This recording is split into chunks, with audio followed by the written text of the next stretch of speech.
बिस्मिल्लाहिर्रहमानिर्रहीम। अस्सलाम वालेकुम नाज़रीन, आज की इस वीडियो में मैं आपको बताऊंगा वो साथी, वो हज़रात जो सऊदीया से आए हैं और अब वापस जा रहे हैं और कोरोना वैक्सीन की जो रिक्वेस्ट होती है जो उन्होंने वजारत सेहत में उनको भेजनी होती है, इस वीडियो में आपको मुकम्मल तरीका बताऊंगा। इसका आप देख रहे हैं कि वजारत सेहत की जो वेबसाइट है मिनिस्ट्री ऑफ हेल्थ की, ये आपके सामने है।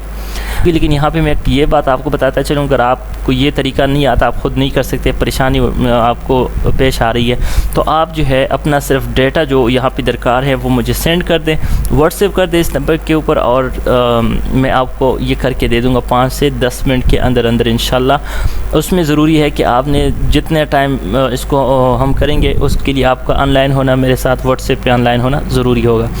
तो अगर आपको ये तरीका नहीं आता, आप मुझसे रब्ता करके ये काम करवा सकते हैं। यहाँ पे मैं एक शॉर्ट लिंक पे आया हूँ वीडियो को शॉर्ट करने के लिए, और ताकि आपका भी टाइम ज़ाया ना हो। तो ये जो लिंक है यहाँ पे मेरे पास मौजूद है, इसको मैं वीडियो के नीचे भी दे रहा हूँ, और इस वीडियो के नीचे इस लिंक को आप क्लिक कर सकते हैं। आप जैसे इस लिंक को क्लिक करेंगे तो आपके सामने आप चाहे आप मोबाइल यूज़ कर रहे हैं या कंप्यूटर या लैपटॉप इस्तेमाल कर रहे हैं, उसमें एक ही तरीक़ाकार है, ठीक है। आप जैसे इस पे लिंक पे क्लिक करेंगे तो आप इस पेज पे आ जाएंगे। ये डिटेल्स लिखी हैं, कुछ तरीक़ाकार है मेरे ख्याल से, इसको आप पढ़ लें, उम्मीद है इसमें फ़ायदे की कोई चीज़ हो। उसके बाद अगर आप इसको पढ़ना भी ना चाहें तो छोड़ भी सकते हैं इसको। यहाँ पे आप लिख के इस टिक को आप टिक करें, और फिर आगे यहाँ पे बटन बना हुआ है नेक्स्ट का, नेक्स्ट पे आप क्लिक करें। ये वेबसाइट अरबी में ओपन होगी, आप इसको इंग्लिश में कर दें तो आपके लिए आसानी होगी।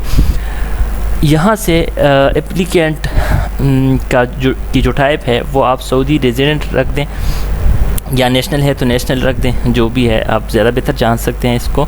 और फिर यहाँ पे नेक्स्ट कर दें, ठीक हो गया। नेक्स्ट करने के बाद यहाँ पे आपसे इकामा की आईडी मांगेगा, यहाँ पे आपने इकामा नंबर ऐड करना है। यहाँ पे एक्सपायरी डेट जो इकामा की है वो आपने इस तरीके से आपने ऐड कर देनी है। मैं इसको थोड़ा सा जूम करता हूँ आपके लिए। इस तरीके से आपने इसको ऐड करने, दरमियान में डैशेस रखने, और यहाँ पे आपने कैप्चा ऐड करना है। यहाँ पे साइड पे जो कुछ लिखा होगा वही आपने यहाँ पे टाइप कर देना है, और फिर इसको आपने नेक्स्ट कर देना है। तो मेरे पास जो है मैं ऑलरेडी कर चुका हूँ, और आगे अगला जो पेज होगा उसके ऊपर आपसे कुछ नई चीज़ें मांगेगी। तो आपका सारा डेटा सामने आ जाएगा, ठीक है। उस डेटा को आपने देखना है, आपके पासपोर्ट का जितना भी डेटा है, आपका नाम वगैरह, वो सारा कुछ वहाँ पर आ जाएगा। नीचे आपसे 2-3 चीज़ें पूछी होंगी। उसमें पहली चीज़ ये होगी कि आपने जो ना जो वैक्सीन लगवाई है वो कौन सी है, तो वैक्सीन का नाम आपने लिखना है। और फिर उसके बाद नीचे 2 वैक्सीन लगवाए हैं तो मसलन 2 वैक्सीन आपने टाइप कर दिया, और पहली वैक्सीन किस डेट को लगाई है, दूसरी वैक्सीन किस डेट को लगाई है, ये आपने वहाँ पे उसकी डेट डालनी है। फिर उसके नीचे आपसे पासपोर्ट की कॉपी मांगेगा। पासपोर्ट की कॉपी जो है ना आपने PDF फॉर्मेट में अपलोड कर देनी है। आम फॉर्मेट में आप अपलोड करेंगे तो आपके सामने मसला आएगा और वो अपलोड नहीं हो सकेगा। तो PDF की फ़ाइल का होना ज़रूरी है, उसके लिए JPG वगैरह काम नहीं करेगा। अब JPG इमेज को, यानी आप मोबाइल से जो है ना तस्वीर बनाते हैं अपनी ID कार्ड कॉपी से या स्कैन करवाते हैं, तो फिर उसको आप PDF में कैसे कन्वर्ट कर सकते हैं। या तो ये है कि आप जो है अपना मोबाइल में या कंप्यूटर के अंदर ही ऑनलाइन वेबसाइट है जो JPG को कन्वर्ट करती है PDF की फॉर्मेट में, तो उसके थ्रू भी आप कर सकते हैं। या ये मेरा व्हाट्सएप नंबर मौजूद है, इसके ऊपर आप व्हाट्सएप करके भी मुझसे चंद मिनट के अंदर अंदर ये PDF में कन्वर्ट करवा सकते हैं, ठीक है। तो पासपोर्ट की जो पिक्चर है उसको भी आपने कन्वर्ट कर देना है PDF के अंदर, और इसी तरह जो वैक्सीन है उसकी जो आपको उसका कार्ड जो आपको मिलता है उसकी पिक्चर्स भी बना के आपने उसको कन्वर्ट कर देना है PDF के अंदर।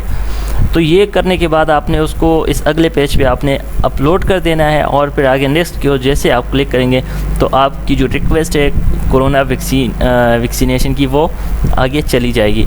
और यहाँ पे एक चीज़ मैं भूल गया कि आपसे अगले पेज पे आपसे जो है मोबाइल नंबर भी मांगेगा सऊदीया का, और साथ में ईमेल एड्रेस भी मांगेगा। तो ईमेल एड्रेस बहुत लाजमी है। आप ईमेल एड्रेस देंगे तो आपको एक वेरिफिकेशन कोड आएगा, वो वेरिफिकेशन कोड आप वहाँ पे जैसे डालेंगे तो आपकी रिक्वेस्ट आगे चली जाएगी।